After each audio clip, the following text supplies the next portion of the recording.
Hey everybody, welcome back to 14 Rings, an NFC East podcast. I'm your host Lucas with JT, Maurice, and Mao, and we are recording after, the very valiant Eagles, with the championship belt, with all the gusto in the world, fall prey in the playoffs. I'm not trying to build this up as anything, because of course I'm not, mad about the championship belt or anything, but we're gonna be talking about that, right, Maurice? Right? Yeah, the Eagles, they fell back down to earth. Let's just say that. They got their wings clipped. Yeah, sad. Deep fried. It was a tragic Sunday night. I think that's a crime. Tragic Sunday night in Philly. Let's get into it. Let's get into it. All right, so Eagles, you know what? I'm going to switch it up. I'm going to talk about the good news first.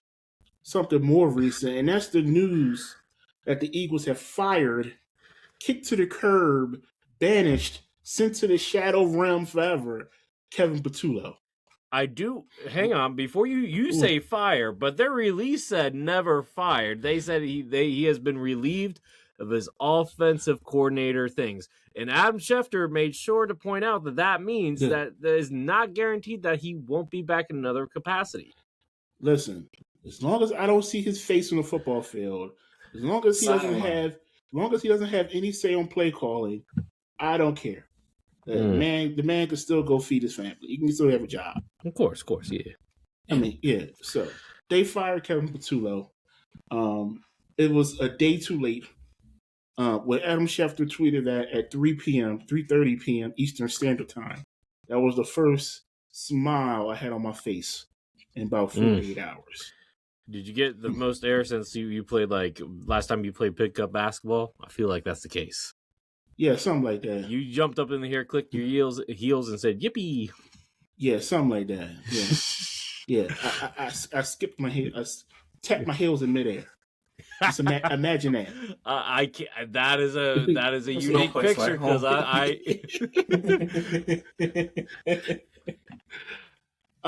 yeah. The reason why they fired Kevin Patullo. Let's get into the game. And we don't need to rehash everything, all the reasons why Kevin Patullo had to be fired. I talked about it all season to nauseum that this offense was just terrible.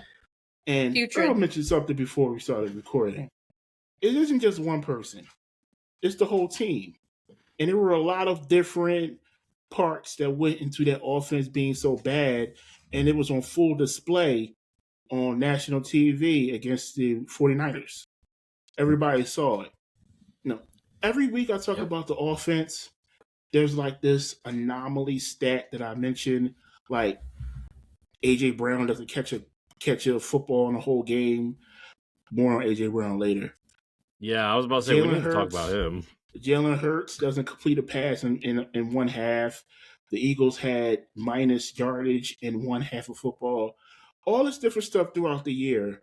It just accumulated to just a cluster, on Sunday.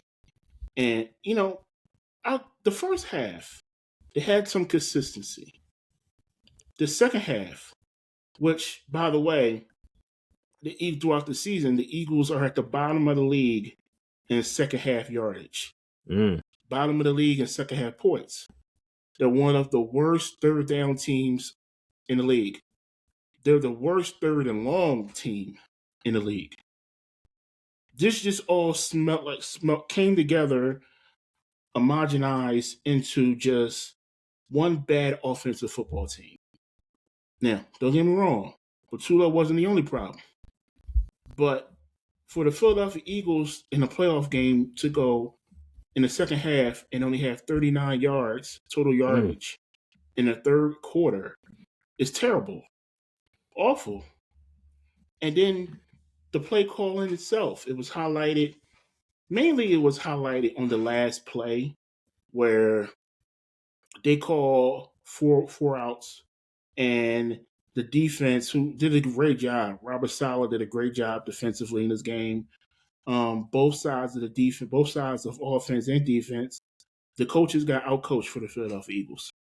And I've been a fan of Vic Fangio all season, but he got outcoached as well by Shanahan. More on that later. But even on the last play, four receivers out, they're playing quarters defense. Like you had no chance of converting that 4th and 11 play. You needed the first down. It'd been better if they got a touchdown, but you needed the first down there. The play call itself was horrible.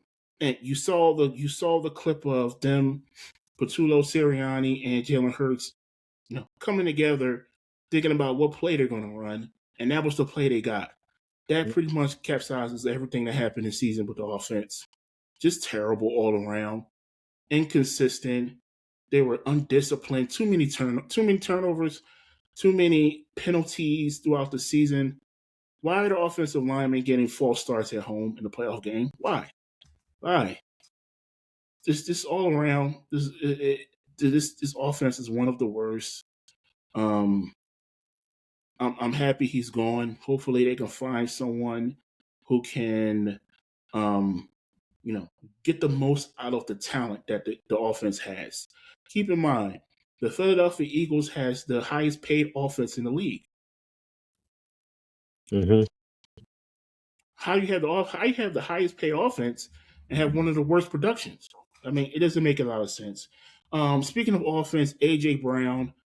Look, dude. Yeah. I mean, it's bye-bye. He's gone. You can't. Yeah, at this point, he's gone. I think it's done.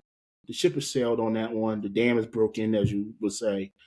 You can't go in there and have a hissy fit, and throw a temper tantrum at your coach and drop 3 balls.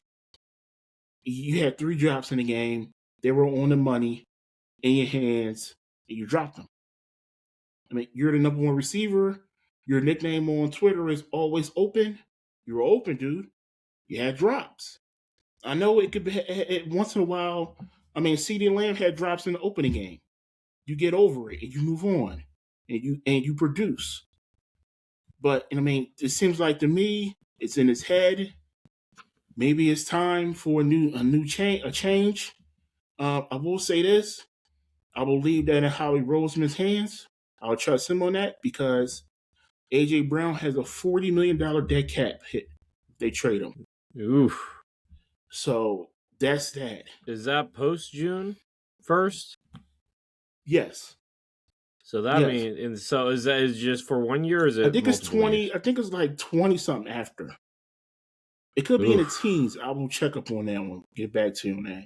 Well, I will say in Howie's defense, even if he does take the dead cap hit, which would suck, he's going to fleece somebody for a lot more picks than probably what AJ is worth. He might get a first. I'm thinking maybe a second or 2/3, or a third and a fifth. He's definitely getting a second. Definitely getting a second. Yeah. But I'm going to turn the page to the defense. Like I mentioned earlier, Vic Fangio got outcoached as well. Kyle Shanahan did a great job with an undermanned roster. This team got beat. The Eagles got beat. On paper, they're the more talented team, but they got beat by coaching. You have a guy like DeMarcus Robinson, who's a 5th receiver on most teams, a practice squad or a special teamer, going out there getting 111 yards. Are you serious? Like, come on, man. Now, you know what? I was so down that I actually tweeted before the game, like, one of these receivers, no-name receivers, is going to go off today. And it was DeMarcus Robinson. Mm-hmm. Because someone has to produce. Now, I give a lot of credit to Brock Purdy. Great game. He was a great passer. The better quarterback on this day. Mm-hmm. Brock Purdy did what he had to do to win this game. Mm-hmm. Unlike Jalen Hurts, who went 20 for 35 for 168 yards. You throw 35 passes. Come on, man. You gotta have more than 165 yards. That's a lot of dinking and dunking. It's a lot. Brock Purdy he was 18 for 31 for 262, 2 touchdowns, although he did have 2 interceptions. Shout out Quinyon Mitchell, one of the bright spots in this game. Quinyon Mitchell played great outside of the first drive. He played pretty good. But overall, Vic Fangio got outcoached. They were attacking the middle of that defense all game. They couldn't stop it. The defense as a whole, it really even came down to that trick play, the flea flicker, whatever you want to call it, to Christian McCaffrey. They stopped McCaffrey running the ball, but receiving wise, he still went off. How many receiving yards did he have? He went 6 receptions with 66 yards and 2 touchdowns. He's probably a better receiver at this point in his career than a runner. He only had 48 yards rushing. Yeah, so I would say he's probably a better receiving back at this point, which is no shade on him. He's still elite, but just not as elite. Yeah, defense got hit up. I mean, I'm not going to be that too mad about that one. It was only so many games this season the defense could save the offense. So overall, we really got outcoached. My thinking real quick before you guys comment, my logic has been with offensive coordinators because this will be the 5th season in a row Jalen Hurts has had a new offensive coordinator. Mm-hmm. My thinking is, you guys asked me this question last week about Harbaugh for Sirianni. My thinking is, you have to get an offensive head coach in here that runs their system, like a Kyle Shanahan. It doesn't matter what offensive coordinator you bring in. If the offensive coordinator is successful, he's gone. Now you're back in the same predicament. Now you're looking for another OC and another OC. It's just going to keep trickling down. And so they have to get an offensive head coach that runs his own system and runs the play, calls the plays. Until then, you're going to be in the same vicious cycle. That's the reason why I think Nick Sirianni should be looked at for replacement. Because if I just want some stability with this offense. They were great when they had Shane Steichen. They were great when they had Kellen Moore. I just want once you get an outside guy with his own game plan, his own system that he can install, and not an in-house buddy hire like Brian Johnson and Kevin Patullo was for Nick Sirianni. Once you get those guys in here, that's when this offense can be successful. Now, real quick before you go, Lucas, there's other people I do want to blame. Offensive line hasn't been healthy all season. Yeah. Lane Johnson, I thought when I did my matchup preview that he would be playing in this game. He still has some swelling in his foot from the Liz Frank injury. Cool. We'll see you next year. Hopefully he's fully healthy. But that's definitely a position they need to worry about, need to look at when it comes to the draft. And high up in the draft as well. At right tackle. But besides that, the offensive line has been dreadful. They haven't given Saquon any holes. And I want to highlight Jalen Hurts. This was not a Jalen Hurts good game. This was a mediocre to bad Jalen Hurts game. I thought Jalen Hurts, at this point in his career, needs to be more assertive. He's come across as a yes man in a lot of interviews, a lot of post-game press conferences. Jalen Hurts needs to take the reins on the field and off the field. That's my request in Jalen Hurts going into next season. You need to be the real leader of this team. That's coming from me, a fan of you and the Philadelphia Eagles.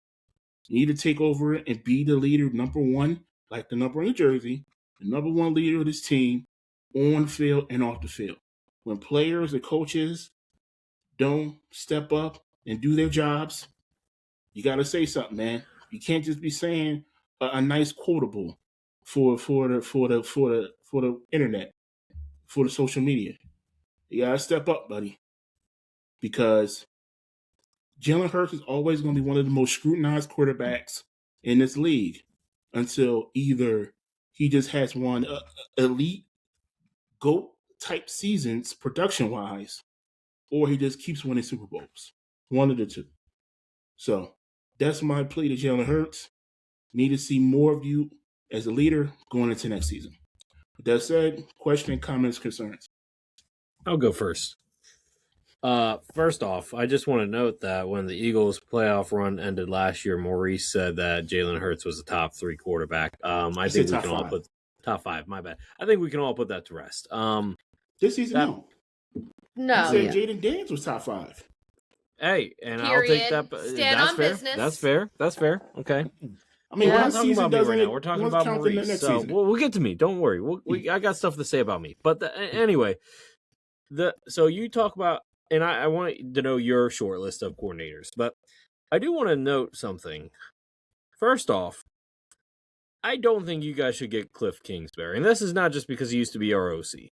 But I don't think he fits your personnel. Let me explain. Jalen Hurts has never been I don't see him as a high IQ quarterback. And that's not an insult. That's just who was calling audibles until like 2 years ago? It wasn't him. Okay. So we got that, right? And then I don't know. I don't see a lot of no huddle from him. I don't see a lot of auto bullying from him. That's all part of Cliff's offense. Okay. That's all part of Cliff's offense. Secondly, you need to have a person that can sling the ball consistently. That's not Hurts, okay? We know he's a game manager, and that's nothing wrong with that, okay? But, Cliff he does a lot of no-huddle offense, and he prefers to pass the ball versus run. Or if he's running, his quarterback's doing the running, not the running back. So, I'm going to say this, and this is not just because I don't want to see Cliff twice a year. I honestly don't care less if I see Cliff twice a year. I don't care about that. But what I do care about, and this is I just don't think he's a good fit for your personnel. Cliff might be a decent fit for the Giants, to be completely honest. I'm not sure, but he might be. But not the Eagles. That's just my thoughts. Anybody else? But let me ask you, who's on your short list of offensive coordinators that you would like the Eagles to look at? I want Mike McDaniels. Okay. And from wasn't from the Patriots? Huh? Oh, sorry. No, I'm thinking of Josh McDaniels. Dolphins. Sorry. Yeah. Dolphins. Dolphins. He wasn't even part of the conversation last week because he got fired the next day. Yeah, that was crazy. Because I thought he was safe. I would like Mike McDaniel. I think he's a good young mind that can really motivate this offense. He has a lot of creative plays. We've seen it with the Dolphins. If Tua could be healthy, I think the offense could be really Tyreek Hill. But that offense could have been really good. So, and the Eagles got more talent. So, I would like to see Mike McDaniel. And like I said, though, it doesn't really matter. If Mike McDaniel has one good season, he's a coach next year. Then we're back in the same conversation. So maybe you shouldn't get for somebody that's super established.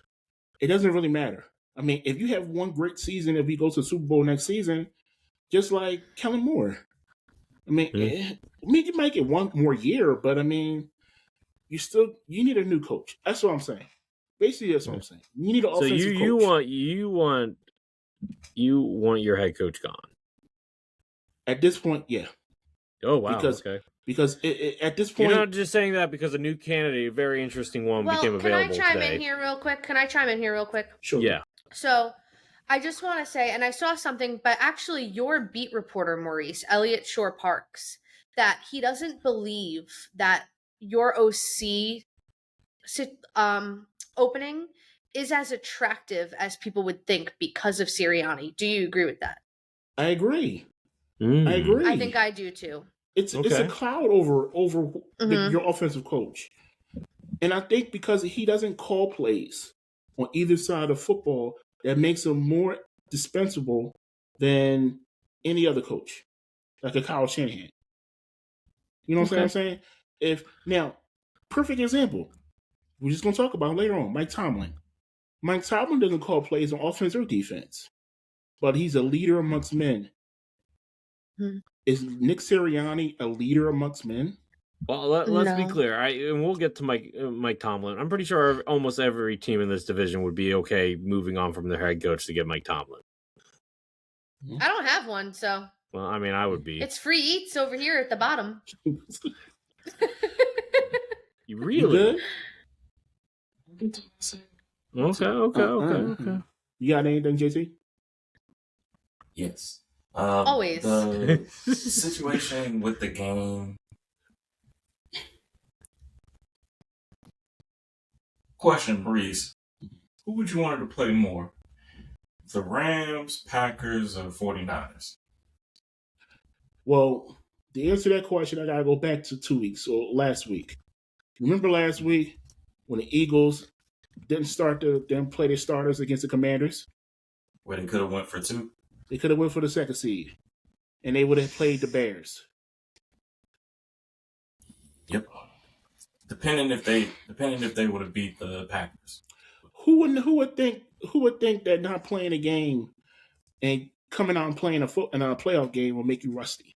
They were rusty. Because they thought, situation I had with it was they thought how they did last season where they rested their guys going into that week, it would benefit them. But when you go up against a team that the 49ers is a rival for the Cowboys, but I have a deep respect on what they do. The worst thing that you could go into this game is to think, okay, we're going to dominate this team where their back is already against the wall. And knowing this team on how they're structured, it brings me to the book of The Art of War.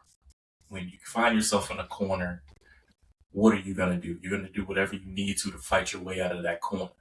And the most dangerous thing is to have a team that's in the corner fighting their way out of a corner. And the Niners, on what they execute, that was clear as day on what they were going to bring to the Eagles. You could see it in pregame. Yeah. Like they were ready. They had the boom box and everything. And it just brought me little shades of when Dallas was the 2 seed and we went up against a 49ers team who was pretty much the last spot in the postseason. And they came in there and they punched us in the mouth. And I think the Niners did the same thing to the Eagles. But this time around, that team had more of their starters. This team, guys was just coached up. And they just got out-coached. It was like whoever wanted to go out there and earn their name, they went out there and earned their name. And low-key for me, shout out to Eric Kendricks. Like, he was with Dallas last season, and he stepped in where their linebacker room was ailing and made the play to send them to the next round. So, yeah, I think going into the playoffs, y'all would have had a better chance to go up against Green Bay than a dangerous Niners team that was scratch and claw in everything that they did. Now, for it's what's done is done. And depending on your offensive situation, you had injuries. A lot of blame can go anywhere and go to AJ and go to Jalen and go to Saquon. It could go and go to anybody on that team where you want to put it. But at the same time, you knew what you had in Sirianni going into this season anyway. You're a reigning Super Bowl champion. You got your championship, got your second one. But at the same time, if it's just the offensive coordinator situation where maybe Sirianni knew after this Super Bowl when he lost Kellen Moore, even though he was like, you wanted him to come back. And maybe you got to find that guy on the outside. But at the same time, you have to figure out, like, y'all are at the point of win now. And the fan base and stuff is pretty much, I feel, running the team on just how they feel what's going on. Laurie does what he needs to try to execute what he needs to.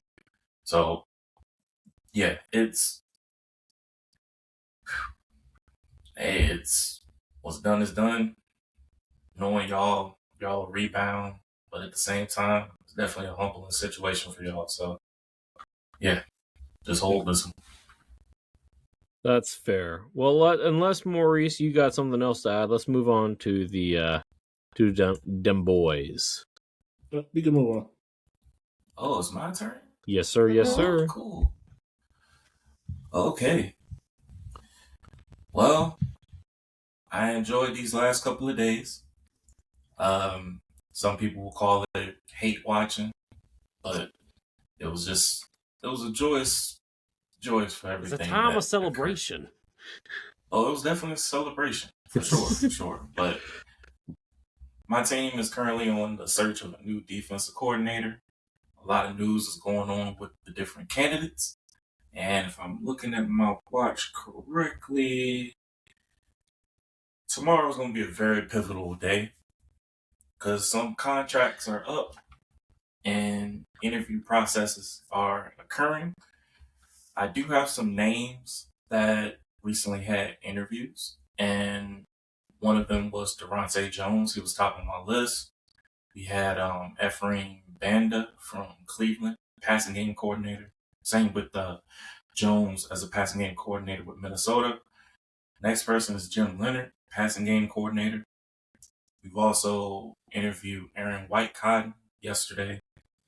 Jonathan Gannon. Tomorrow. What's the next one? He's with my team on Thursday. He's with your team tomorrow, I think. Yeah. There's interviews lined up for that. For Jonathan Gannon. Or when the people are listening to this today, because this will be out Wednesday morning. Sorry. Okay. Lost my train of thought. God. Okay. Sorry. Are you? A little bit. a little bit. I don't try to mess you up, JT. I got thoughts. Whenever you get a chance. It is what it is. So far, the names they've been working on: Durante Jones, Ephraim Banda, Jim Leonard. Throw in Zachary Orr in there as well. Jonathan Gannon, interviews coming up. And there's some other names up there as well. Aaron Whitecotton as well. And hopefully there's more coming up into tomorrow. Now, my top 3 of coaching prospects that I would like to see, I would want them to bring in Brian Flores for a cup of coffee, be able to talk about their DC position. I understand he's a hot defensive coach right now. And with that, he's going to look at the offers. But I got a chance to look at his last press conference, and it looked like he was on his way out. It was like a farewell speech if you were listening to his context on what he was saying. But the way he was talking, it was like very rich and exciting. So I'm not sure what that might be, but tomorrow we may have news going on with what Brian Flores does decide to do. And Mike Florio talked about Dallas having interest in Brian Flores way before the playoffs started. So looking at the extensive search on their DC coordinator, Shotty knows who he wants. And I'm going to go ahead and say this now. I don't think it's Jim Leonard, because the Dallas media is pushing a narrative where they said they're sent out a wide fishing net. They're in search everywhere. But they want to entitle Jim Leonard as the new defense coordinator because he was with Shotty back in the heyday when he was a coach and player. So all that being said, Shotty is orchestrating this search as almost building an army of rivals. Because if I'm looking at it correctly, Brian Flores, Durante Jones should be on top of that list, where if you're putting comparison of Jim Leonard and Durante Jones, landslide victories Jim Leonard on what his credentials are and what Shotty is looking for. Shotty's looking for a guy who can create in the turnover game to get the ball.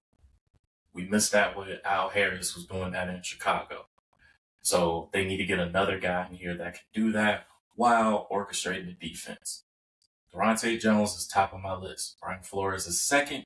Raheem Morris is third. And I'm going to throw in a fourth name. And I'm going to throw in Mike Tomlin as a wild card. Because what it does is shifts on what Shotty will want to do, where he's not getting a guy that he knows, but a guy who he knows that can help the defense get to where they need to as a whole. Hold on, Lucas. And the names that they're looking at and had interviews with, I can see them pulling the Voltron move. You'll have I to just- trade for him, though. Would you give up draft capital for that? No. Tomlin stepped down. Yeah, but the Steelers still own the rights to him for this year. Really? Yeah, Oh, you have okay. to trade. Yeah, you'd have to trade for Tomlin.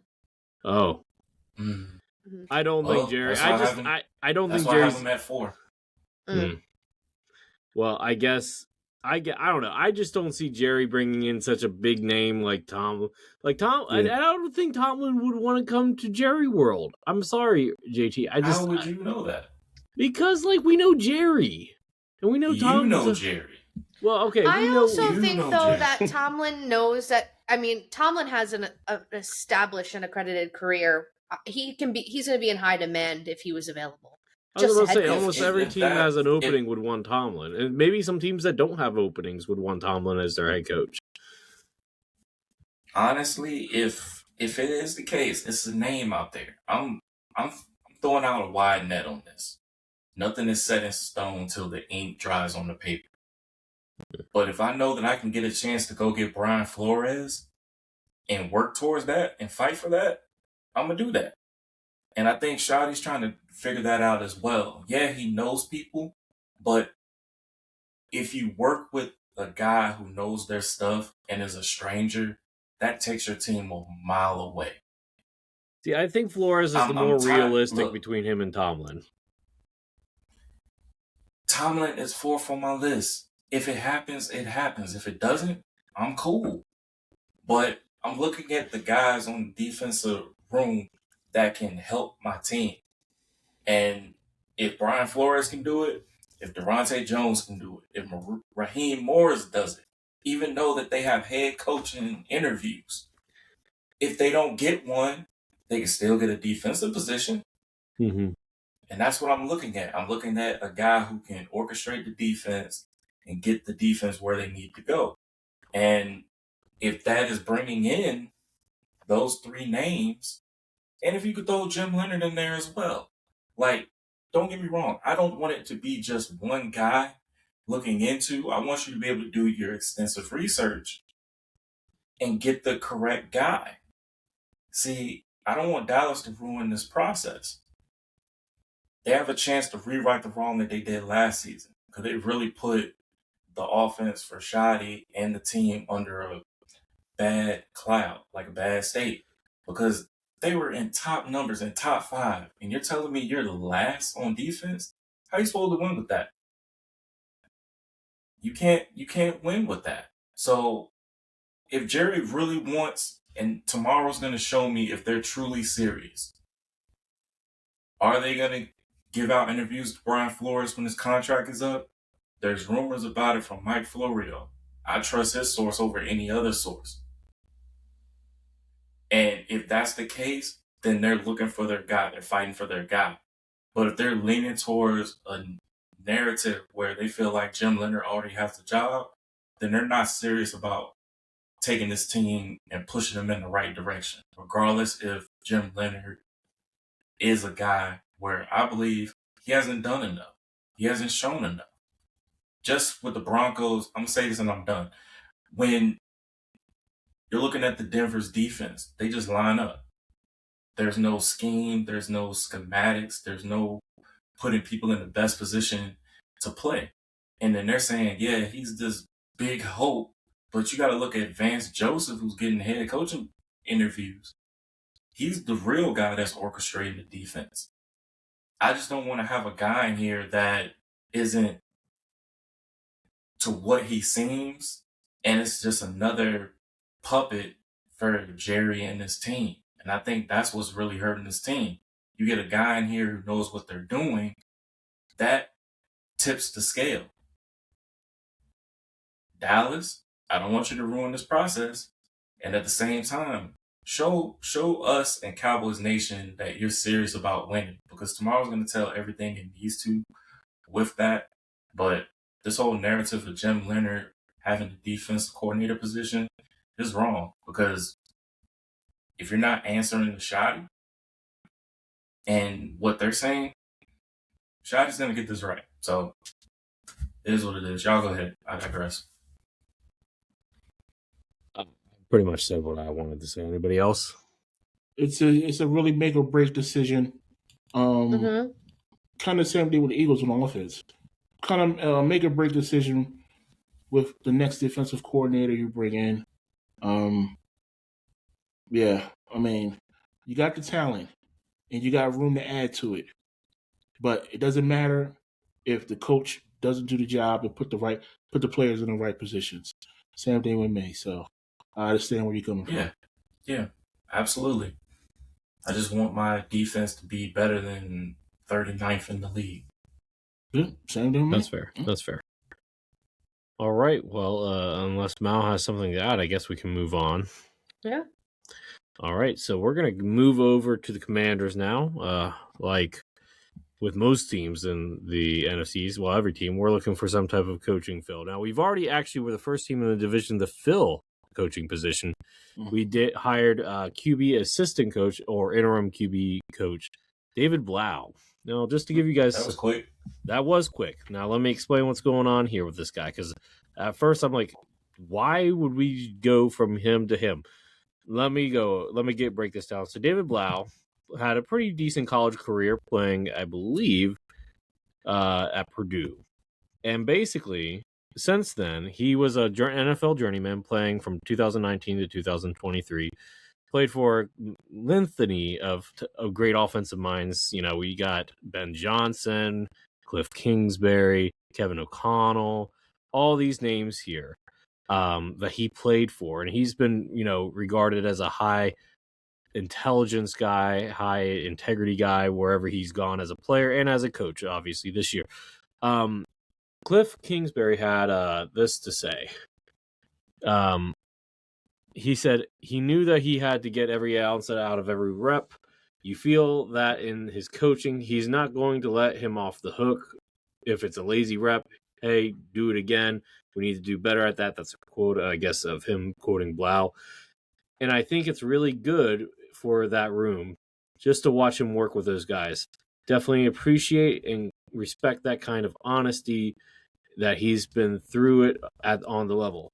And I read something else somewhere else. It's just like Kingsbury said, one of his he's very bright, no doubt about that. He's been around some great offensive minds. So his biggest strengths is that he can see it from the lens of a player, and yet he can kind of separate and still be a coach. So so he sounds like a player's coach. And I mean, basically, when you're losing all your offensive staff, because remember, we're not just losing Cliff Kingsbury.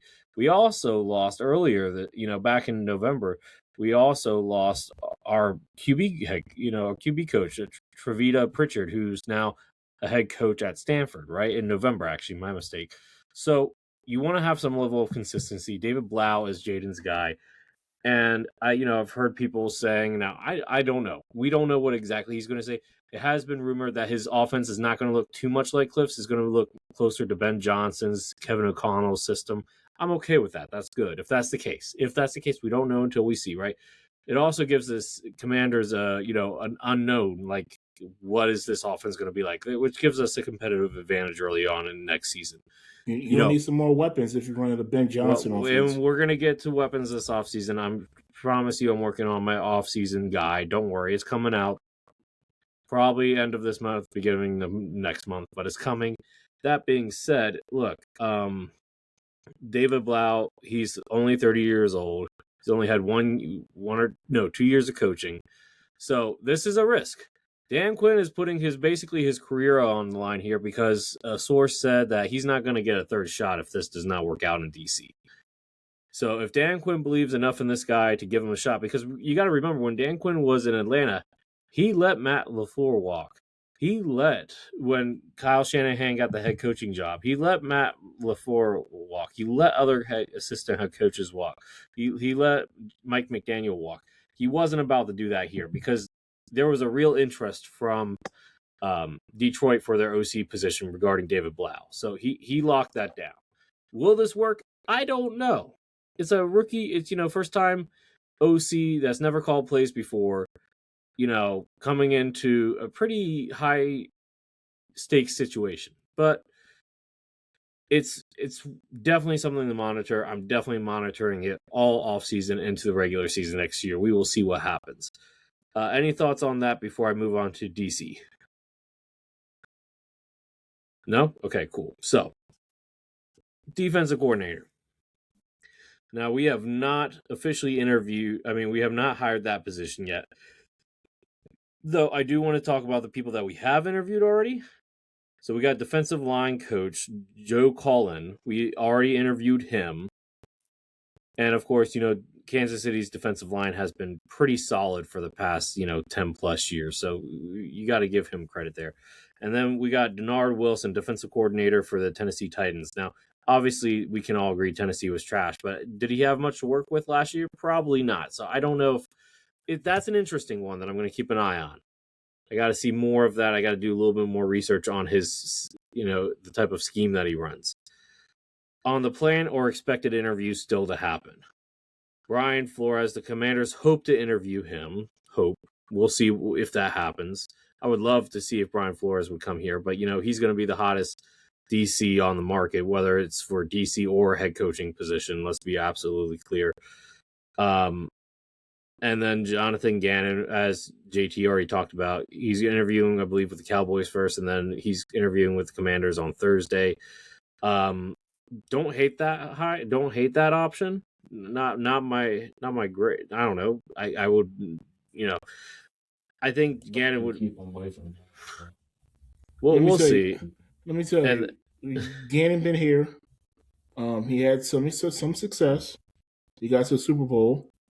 He's a Vic Fangio disciple. That's why they got Vic Fangio, because he was the originator of that defensive scheme. Yeah. He's above average. I'll say that much. Yeah, he's not my first choice, but he's in the top 3. He's in the top 3. And then I have to do more research on this guy. I honestly have no idea who he is. Patrick Graham, he's the Las Vegas Raiders defensive coordinator. Obviously, they were another putrid defense, but yet again, outside of Max Crosby, what were they working with? They have a lot, yeah. Yeah, so yet again, we'll see. The theme is, and I know the hope is that whoever they bring in, it has to be somebody with play calling experience. Now, who that will be, yet to be determined. But if obviously Brian Flores would be a dream, right? Like, that would be awesome. I obviously he's number 1. I would actually say number 2. I'm really interested in Denard Wilson. I've heard a lot of good things about him. And then Jonathan Gannon 3. I think that would be my top 3 out of the options that are currently available that have been connected to the Commanders. So that's just my thoughts. But any thoughts on either the OC hire or the DC options here? I mean, for the Commanders, it comes down to talent. Just comes down to talent. Yeah, no, we need to overhaul our defense. It doesn't matter who's playing calls if you can't bring in a new DC and have.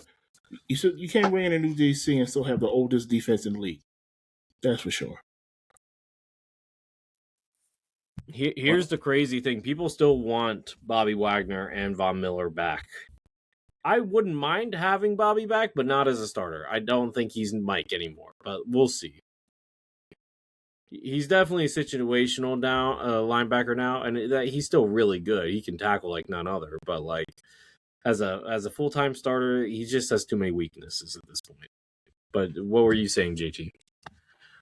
Oh, I was just gonna say, well, it's Quinn's last stand, so yeah. Look, I mean, gotta make sure it's correct. I think the seat has gotten. I don't know. He must feel pretty confident if he's hiring a first-time play caller who's barely been a coach in the NFL. Yeah, he must risky. He must have some. I feel like he has some assurances from the front office that he is safe. Well, I tell you this: I'm glad he's doing his initial research instead of poking from his former team. Yeah, I can at least say that he's putting in research in that regard instead of meddling with his former team.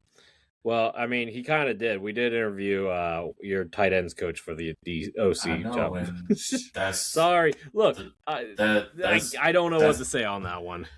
You like the head coach too. Both of y'all are Bunsen honeydews. So what? What do you mean? Experiments okay. To the point. Let me finish. Insulted me, and then he says, "Let me finish." Oh, it's no salt. I'm just despising the treachery that's occurring here.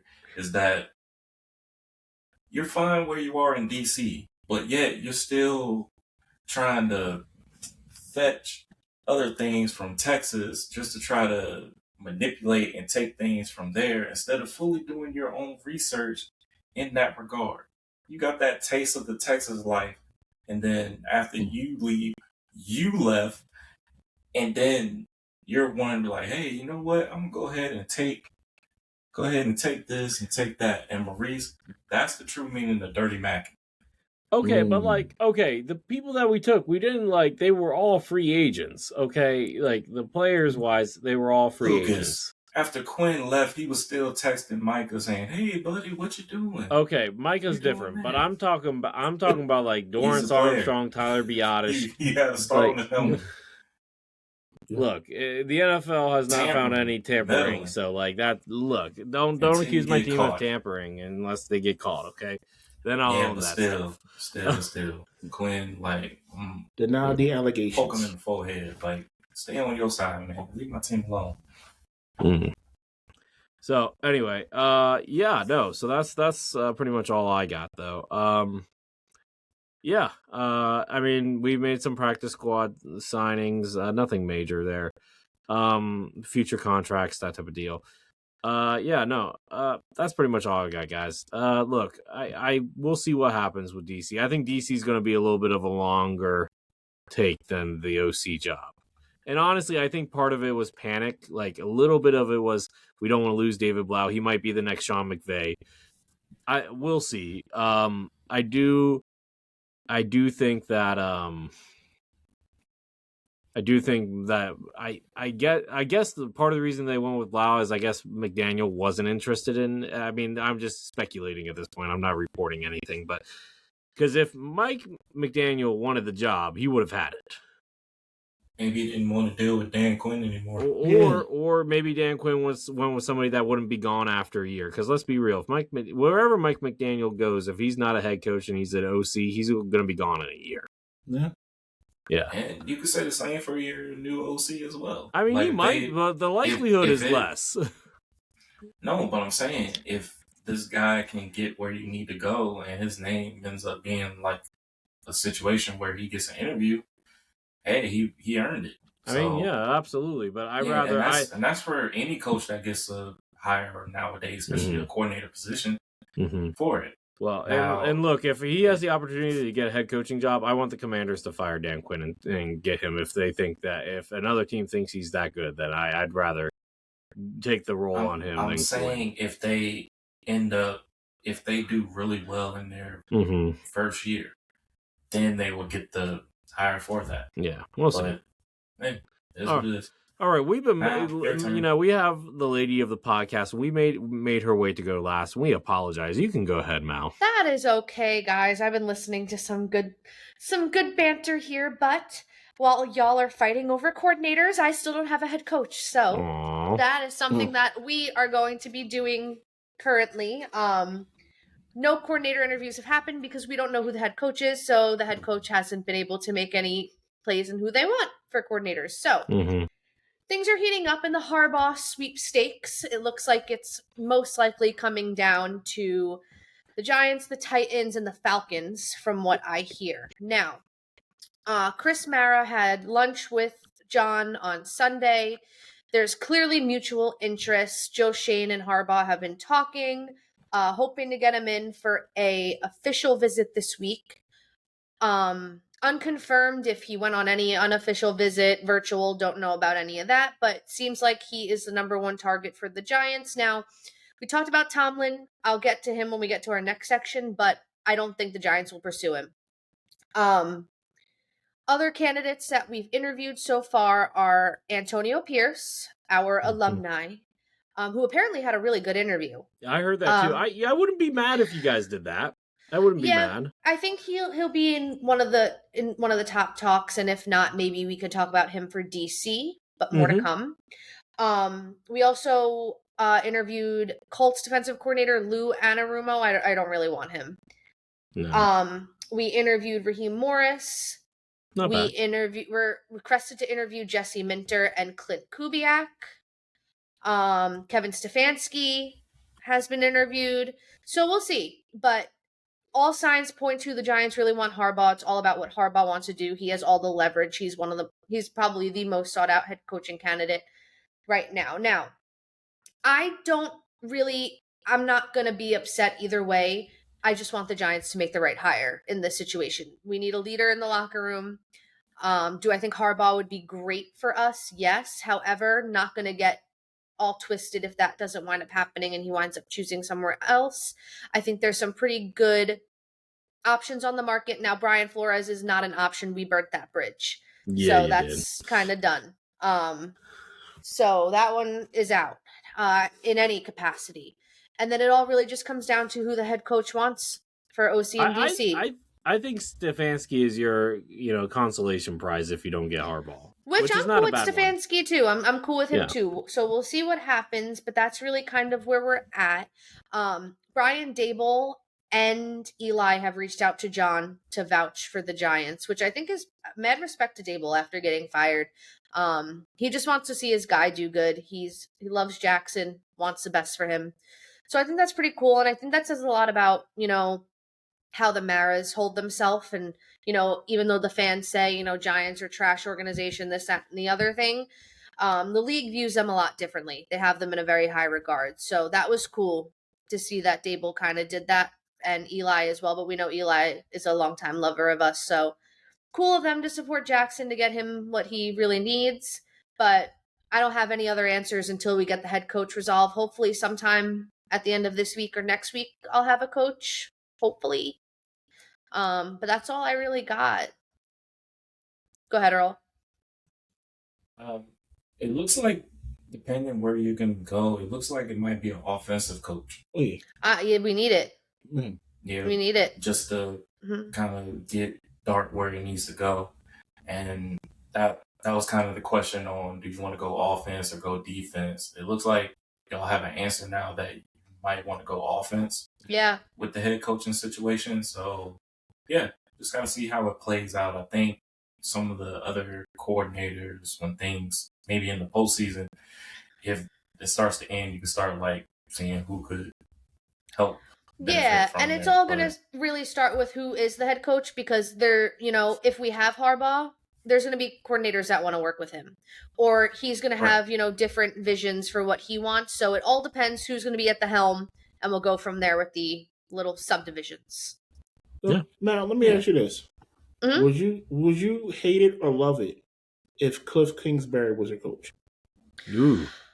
I wouldn't hate it. Now, here was a crazy take that I saw that I think you guys would find interesting.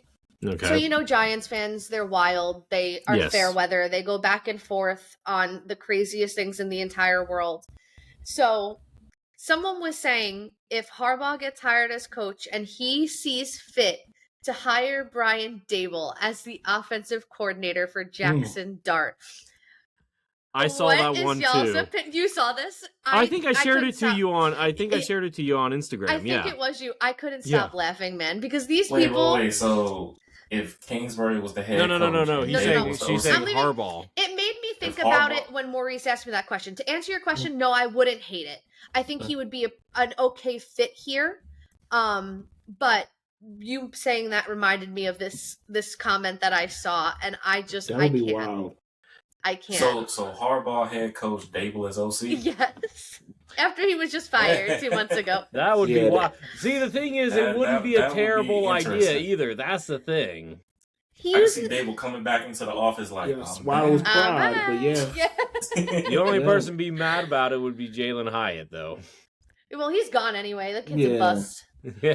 All right, so I got one more question. Since all of you guys have went, I want to go around. What is the one person you want to be hired for your position, and one person you do not want to be hired for a position?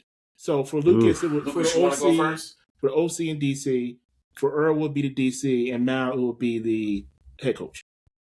Okay. I mean, look, we already hired our OC, so I don't really have a choice in that matter. Yeah, DC. Yeah, so DC, one person I said Brian Flores, one person not. I know. I'm gonna say the guy from the Raiders. I just don't have a good feeling. It's the Raiders. Ugly. Let's not. Yeah. Let's not. What is his name? Patrick, whatever his name is. Yeah, no, I'm good. JC? I'm gonna go Brian Flores. I know I really want what he's capable of doing. His blitz rate is way past what the league is doing right now. I want that on my team. And his defense was enough to rattle a 10-year vet. I want that on my team because iron sharpens iron, steel sharpens steel. Brian Flores, least Jim Leonard. Okay. That's fair. Now, Head coach most John Harbaugh, least Lou Anarumo. I'm out next season That's if that's fair. the hire. That's fair.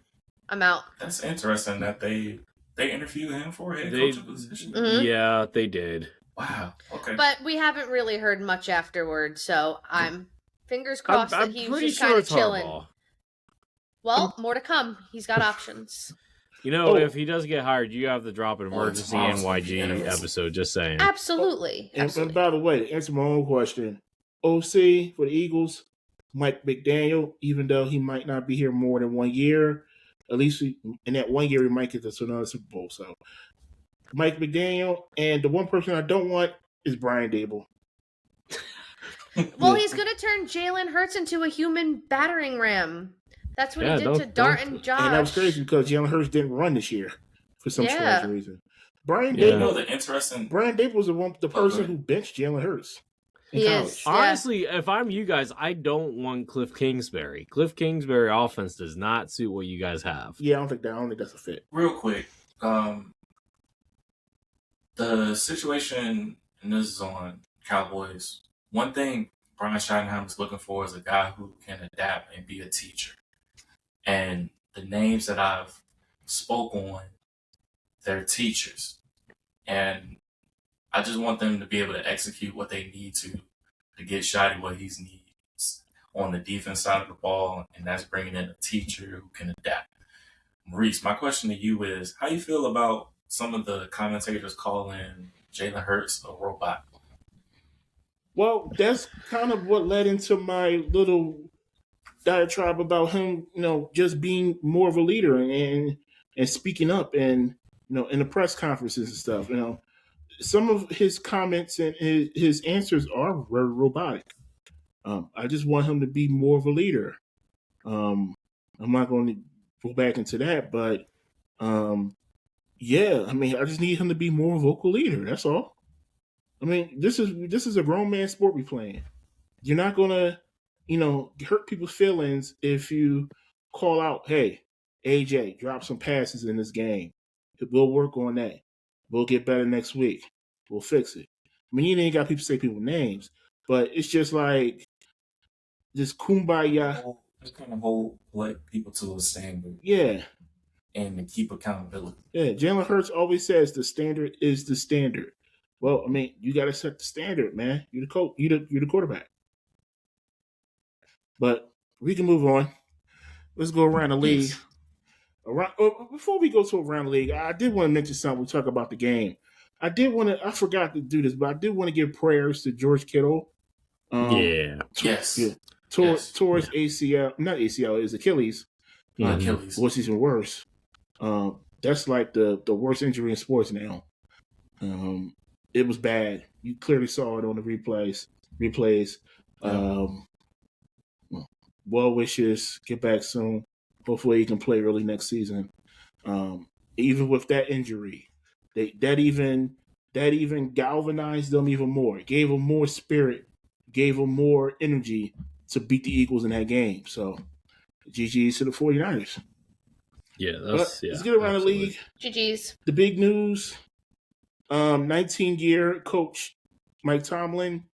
All the old time coaches is gone now. Tomlin, Harbaugh, they're going now. I think Andy Reid's the longest tenured now, right? Andy Reid, yep. He stepped down. He didn't get fired. He stepped down. Believe it or not, this is only the fourth coach. He's the fourth coach in Steelers history. Yeah, I knew that. That's still crazy. Was it second? Is it fourth or third? No, it was third. Yeah, I thought it was third too. They look for their fourth now. No, he did. There was a fourth coach. Adam Schefter reported it earlier. He tweeted it. I'll look it up. Okay. Cool. But yeah, the Steelers are looking for a new coach. I thought after that game against the Ravens, whoever missed that kick was going to lose their coach. They were going to get, but they both got fired. Oh, yo, something crazy about that though. Steve Bisciotti had a press conference today, and someone asked him if Luke made the kick, if Harbaugh would still have a job, and Bisciotti said for 1 more week. Ooh. He was cold. He was a little cold. He was going to get also fired something else Bisciotti said. He wasn't close to the idea of bringing Tomlin in as the head coach either of the Ravens. Wow. Yeah, I saw that too. I think Ravens fans might jump off of a bridge. I'm serious if that happens. Yeah, so real quick. Well, okay, so what would be the ideal spot for him? Or should he just take a year off? I think he should just take a year off. I don't think he's going to come back this year. Yeah, I think he'll come back next year. Go to TV. Yeah, if he comes back, it'll be next year. Does he want to do TV? I think he's good on TV. There'll be people probably bringing him in for sure. Mm-hmm. Like Tomlin's a likable guy. Legend. Okay. Yeah. Yeah, he's a legend. Man. He was 10 years old when Tomlin started coaching. 10. Yeah. Real quick, Adam Schefter did tweet, the last 4 head coaches hired by the Steelers were younger than 38 years old. Tomlin, Cowher, Chuck Noll, Bill Austin. Oh. When Mike Tomlin was hired, there were no iPhones. Ooh. Yeah. No. Yeah. 07. That is very true. Yes, that is very true. I can tell you this about Mike Tomlin. With just his 19-year career with Pittsburgh, I'm really proud of this dude. He's a Hall of Famer already. He's a news native, so he's like he's in my neighborhood. So yeah, I appreciate everything Mike Tomlin's done, and hopefully he takes his time to kind of spend time with his family and just kind of see where coaching will lead him in the next route. Could it be in the booth, or will he be back on the sideline? Only time will tell for Mike Tomlin, but you had a really good career as a head coach with Pittsburgh, Mike Tomlin, so credit to you. And yeah, best of luck. Mm-hmm. Yeah, real quick before we move on, what games are you looking forward to next week? If you guys are watching. I'm not. Oh, I'm watching them all. I appreciate your honesty, Lucas. Patriots, Texans. I'm a basketball podcaster. My team's over in football. It's time for me to shift gears and really focus on basketball. Fair. I'm looking forward to Patriots, Texans because I had a successful hate watch this week, and my last on my list is getting those Patriots out of there. So we don't need their fans to come back in full force. I hate Patriot fans. Listen, one of my friends is a really arrogant Patriots fan. Matt, if you're listening to this, I'm calling you out, and I want your team to lose. You don't want Tommy Cullis to get a Super Bowl ring? No, he's arrogant too. He's another one. Go. And Lucas, I know you had a hate watch Monday night too. Oh, yes, I did. Yeah. Well, I actually had a hate watch for your team, too, actually. But the team that I wanted to lose more than your team actually did not. All right, fair enough. There's a different reason for that one, though. Yeah, I'll take that one. And by the way, you guys think that's it for Aaron Rodgers? Yeah, he's cooked. Yes. I think he'll want to come back, but who wants him at this point? What is he, 42? He's something old. Like that. No. If it was Dan Snyder, maybe, but it ain't Dan Snyder this year. Wow. Dan, stay on your yacht. We don't need your opinions. Nah. I could see him going to the Raiders. That's the crazy part. Oh. You saw how Pete Carroll went. I mean, they Girl, I think Rodgers is cooked. I think his last play was a pick six. He's done. He's done. But I enjoyed the hate watching that I did, and you learned a lot You're when welcome, you just mute. Like, salute, GG's. Yeah, but I'm looking forward to the 49ers and Seahawks game. That's round 3, and I want Seattle to win that one. Them. I'm interested to see how the Niners do against the Seahawks because that was in the regular season. Yeah. Like this time around, I want to see if the 49ers rise up against the Seahawks. And another matchup is the Bears and Rams game. That's a lot of people are sleeping on that matchup, and they think the Rams could win this game, but no, I wouldn't count out the cardiac Bears. But I was about to say Caleb Williams without comeback was pretty impressive. But I low key, I honestly think that's the NFC East and the NFC Championship game right there between the Rams and the Bears. Whoever wins that one wins the NFC. The Bears, if you look at it, the Bears are this season's Commanders. Correct. They are. Man, shout out to Al Harris, man. God, dog. I hope they come back down to earth like we did this past year. Yeah, well. Yeah, you definitely hate watching. There's some salt in the room. But I have a question for y'all. Are y'all gonna watch the national championship game, college football? What is that? Yeah. Miami, Monday. Indiana. No, when? Miami against Indiana. When? Question early for the viewers. Who y'all got winning this matchup? I got Indiana winning, but I want Miami to win. If that's fair. I feel that too. Yeah. I feel that too. I'm neutral on it. Indiana, that would be a great story for them, and I like their head coach because he used to coach at JMU right down the road from me. Miami, that's historic. That would be the coming back of the U.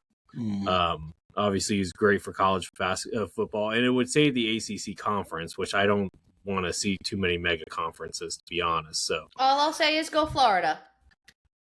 Yeah, that's fair. That's right, man. I'm going with the U in this one. Yep. The U. It's all about the U and everything. But I would also see the appreciation for Indiana winning because the team that they went up against, they're just smacking. Like, I didn't realize how strong they were as a team. And what they displayed on Oregon, man, they beat the Ducks, put them behind the woodshed. Actually, you know what? I know who I'm rooting for. I'm rooting for Indiana because I really don't like Carson Beck. Why? Hater. Are you serious? Why? Yeah, I just don't get. He's going to be an NFL bust. Why? You worried about this college, man? And you left your college to be closer to your girlfriend. And look how that worked for him. Well, you get a national championship game. Yeah. At least sniffing the championship.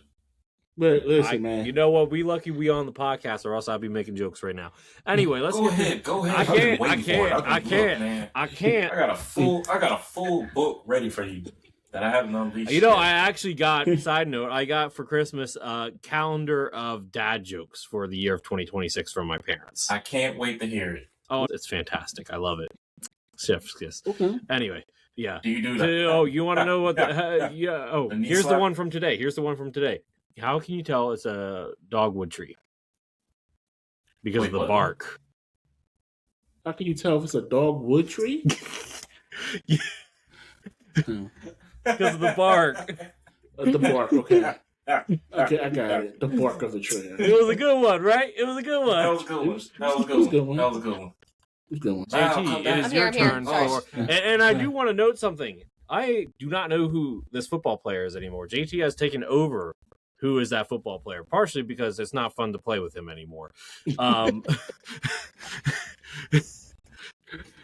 So I'm glad you mentioned that. Yeah, because I'll be honest, I have no idea who this player is.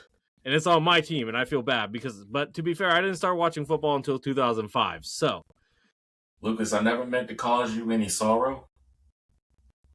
Never meant to cause you any pain. Ooh, sing it. Sing it from the soul. Question, did y'all saw Stranger Things finale, right? No. No, I did not know.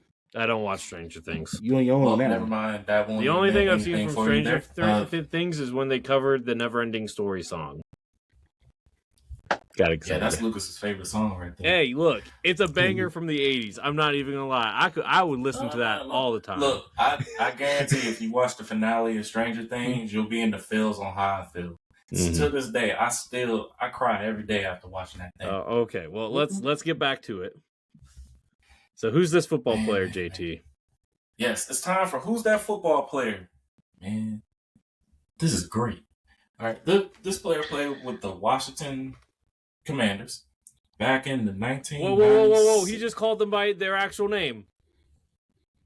You did say Commanders. He called them by their actual name. He did not say the Washington Wizard Kids. He didn't say nothing else. He said the Washington Commanders. I'm proud of you. I am proud of you, sir. Thank you. Look at you growing up. He's definitely going to clip this, too. Oh, yeah. No, he's pissed out. That's okay. This player played with the Washington Whippersnappers. I'm back, baby. This played in the 1997 season. I was 6. This player had 4 interceptions for 47 yards and a touchdown. Long was 29. 2 forced fumbles, 1 fumble recovery, 1.5 sacks, 64 total tackles, 56 of them were solo. Career awards, a 2-time Pro Bowler, as well as a 1-time All-Pro. Lucas, Mal, and Maurice. Who's that football player? Well, I was going to go with the generic answer of Darryl Green, but he was more than a 1-time Pro Bowler. So that's how 64 tackles. I'm leaning towards a linebacker. 4 interceptions, though, for a linebacker is pretty high. 64 tackles. Might be a safety. Coach Instinct. Yeah, it might be a safety. It could be. I can't think of a safety from 1997. Neither can I. I'm thinking of early 2000 safeties, and the only 2 that come to mind is Champ Bailey and Sean Taylor, and neither one of them is the correct answer. Because Champ got drafted in 2000, and Sean was, 2002, right? Sean Taylor, he was early 2000. Near getting ready to head to the U. So. Yeah. So I don't... Matt? I don't know. You don't know? No. Oh, come on, y'all. Y'all got the please. Come I on. was one. You said you were going to stump us this week. I mean, I could ask Gronk if you want. No, that's cheating. No, that's cheating. No. Did he play for another NFC East team? Wait, who? What was his name? No, he asked, did he play for another NFC East team? That, I'm not giving you a hint. So that's a yes.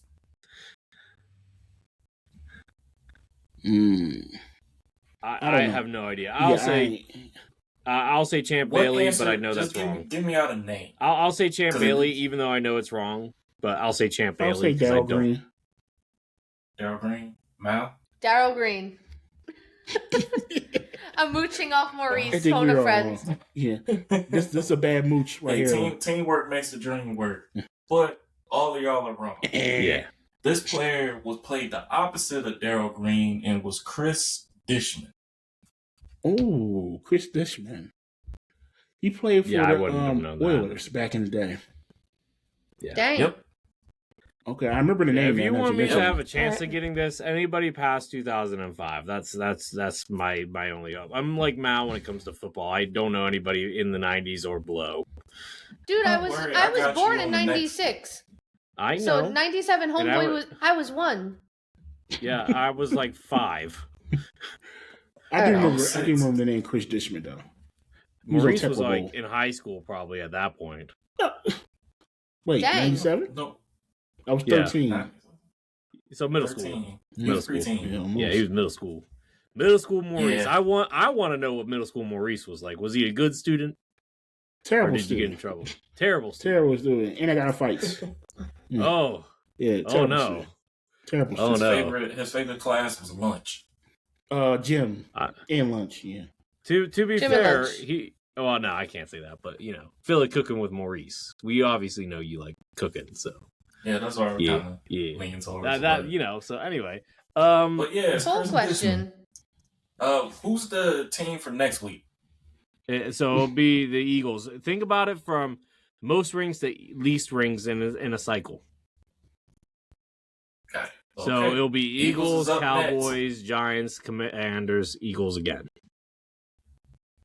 I gotta be very particular from Maurice with the Eagles because he reps the team. See, he's still holding a grudge about the whole entire belt thing, Maurice. He's going to get you good on this. It's not even that. It's not even that. The 49ers handled it for me. I was good. No. This is all just football knowledge and stuff like that. Okay. So, I want to expand your horizon. Full disclosure. Chris Dishman was one for this week. Full disclosure on the poll question.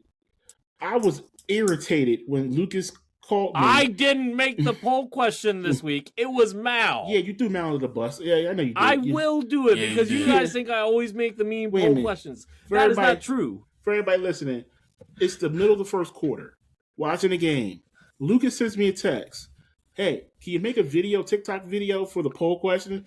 The poll question is: if Nick Sirianni, if the Eagles lose this game, should Nick Sirianni be fired? Okay, to be fair, I posted I tried to post the poll question 2 hours in advance of the game. I didn't, and it didn't post for me, so that's why it got messed up. It's Twitter's fault. Yeah, blame Twitter. Blame Elon. Well, results darn you, Elon Musk. Well, the results were to that question. Most people said yes. And I agree. And Maurice agrees. But he was like, Lucas, why are you trying to jinx my team? I'm like, look, this isn't me this time. Now I will make some pretty. I'll make some pretty serious poll questions, but that was not me.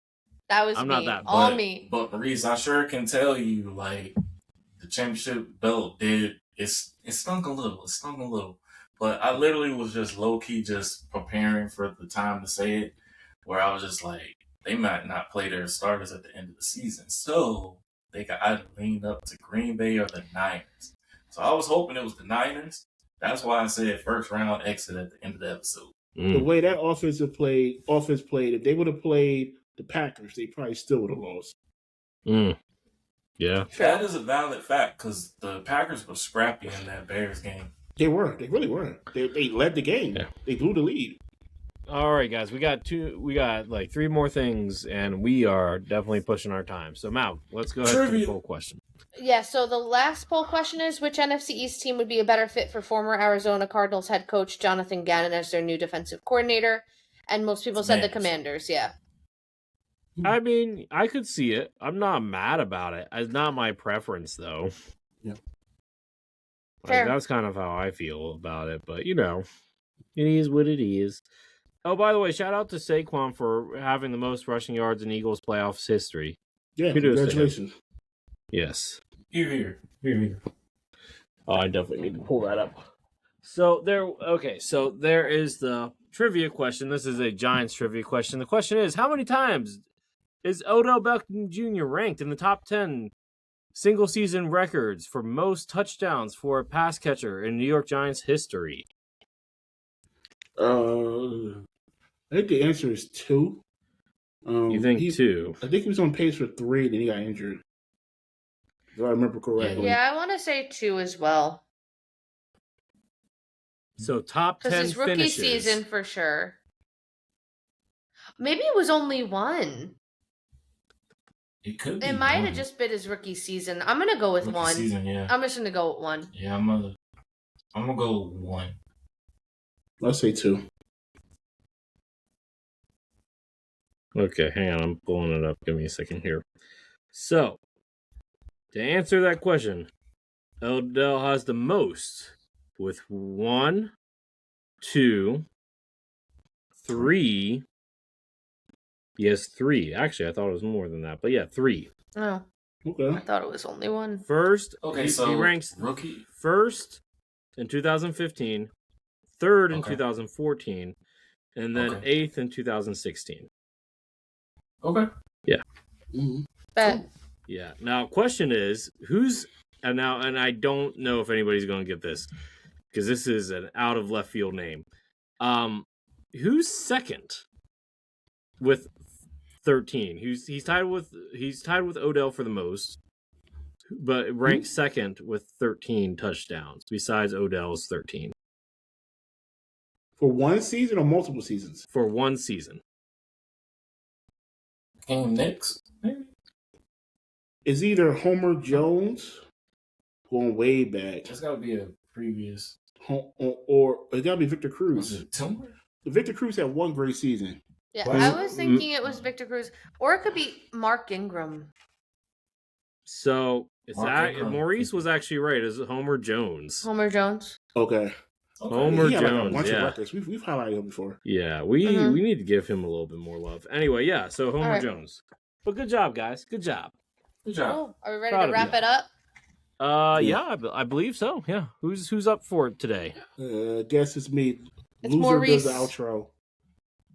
All right, so I want to thank everybody for listening to another episode or watching another episode of 14 Rings, the NFC's podcast. we got a lot of off-season content coming up, right, Lucas? Yeah. Look, we're gonna have off-season guides, free agency big boards, draft analysis, solo, and main episodes too. We're going to try to get a lot of guests on here. I'm actually going to be going somewhere soon to network with some of these people. So hopefully that happens. And I get to also hang out with one of my co-hosts here. We're not going to tell who. You're just going to have to wait on social media to find that out.